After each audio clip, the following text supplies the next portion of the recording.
Hi hello నమస్తే welcome back to my channel. అందరూ ఎలా ఉన్నారు? నేనైతే బాగున్నాను, మీరు బాగున్నారని అనుకుంటున్నాను.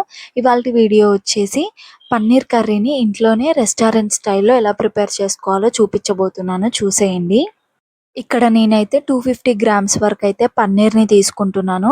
దీనిని మీకు నచ్చిన షేప్లో నచ్చిన సైజులో కట్ చేసి పెట్టేసుకోండి పక్కకి. ఇక నేను చిన్న చిన్న క్యూబ్స్ లాగా కట్ చేసి అయితే పెట్టేసుకుంటున్నాను. ఈ కర్రీ అనేది రోటీస్లోనికి కానీ చపాతీ పుల్కా దేంట్లోనికి కానీ పర్ఫెక్ట్గా సెట్ అవుతుంది. అండ్ టేస్ట్ కూడా చాలా బాగుంటుంది. రెస్టారెంట్లో తింటే ఏ విధంగా అయితే ఉంటుందో సేమ్ ఇంట్లో చేసుకున్నా కూడా అదే విధంగా ఉంటుంది. తప్పకుండా ట్రై చేయండి. ఇక్కడ చూపించిన సైజులో అయితే కట్ చేసుకున్నాను నేను. ఇప్పుడు వీటిని అయితే పక్కకు పెట్టేసుకోవాలి. స్టవ్ ఆన్ చేసుకొని ఒక గిన్నె పెట్టేసుకొని 2-3 స్పూన్ల వరకు అయితే ఆయిల్ని వేసుకోండి. ఆయిల్ మరీ ఎక్కువగా వేసుకోనక్కర్లేదు, 2-3 స్పూన్లు వేసుకుంటే సరిపోతుంది. మనం ముందుగా కట్ చేసి పెట్టుకున్న పన్నీర్ ముక్కలు ఉన్నాయి కదా, వాటిని ఇందులోకే వేసేసుకోవాలి.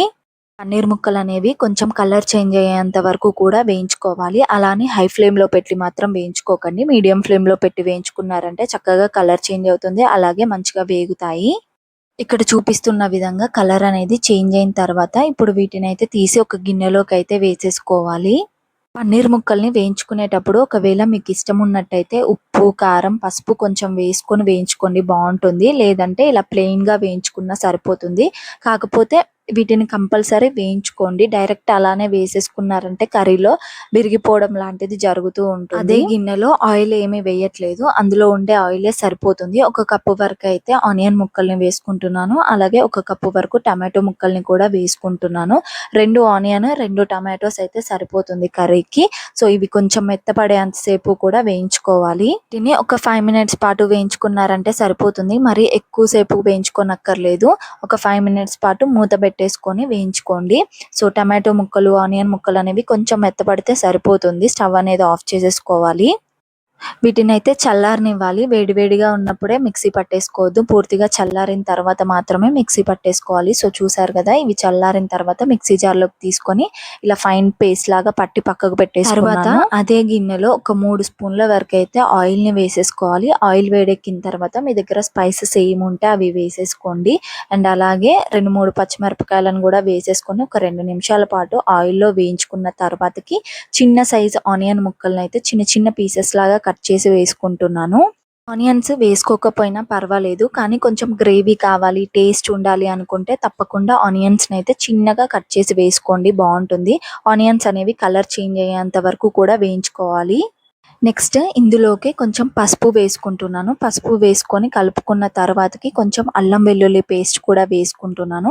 అల్లం వెల్లుల్లి పేస్ట్ పచ్చివాసన పోయేంత వరకు కూడా మంచిగా కలుపుకోవాలి. కలుపుకున్న తర్వాతకి మనం ముందుగా గ్రైండ్ చేసి పెట్టుకున్న టమాటో ఆనియన్ పేస్ట్ ఉంది కదా, దాన్ని ఇందులోకే వేసేసుకోవాలి.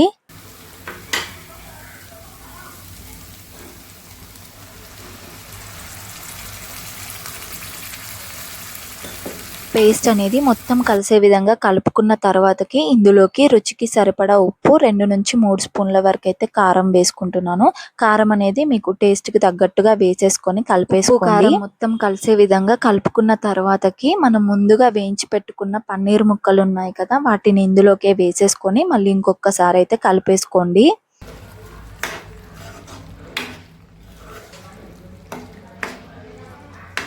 నెక్స్ట్ ఇందులోకి నేను కొంచెం వాటర్ని అయితే యాడ్ చేసుకుంటున్నాను. ఒక గ్లాస్ వాటర్ వేసుకున్నారంటే సరిపోతుంది. మీరు కన్సిస్టెన్సీని బట్టి వేసుకోండి. మీకు కొంచెం గ్రేవీ ఎక్కువ కావాలి అనుకుంటే కొంచెము ఎక్కువ వాటర్ని వేసేసుకోండి.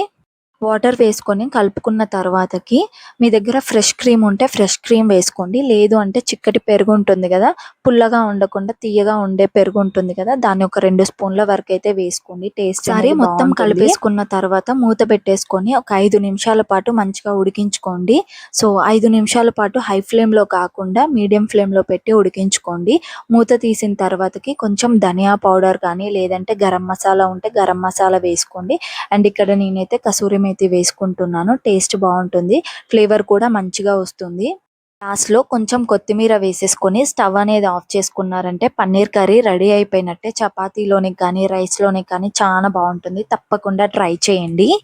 వీడియో నచ్చిందా? ఒకవేళ నచ్చినట్టయితే తప్పకుండా లైక్ చేయండి, షేర్ చేయండి, కామెంట్ చేయండి. మరిన్ని మంచి వీడియోస్ కోసం నా ఛానల్ని అయితే సబ్స్క్రైబ్ చేసుకోండి. వాళ్ళకైతే ఇంతే వీడియో. బాయ్.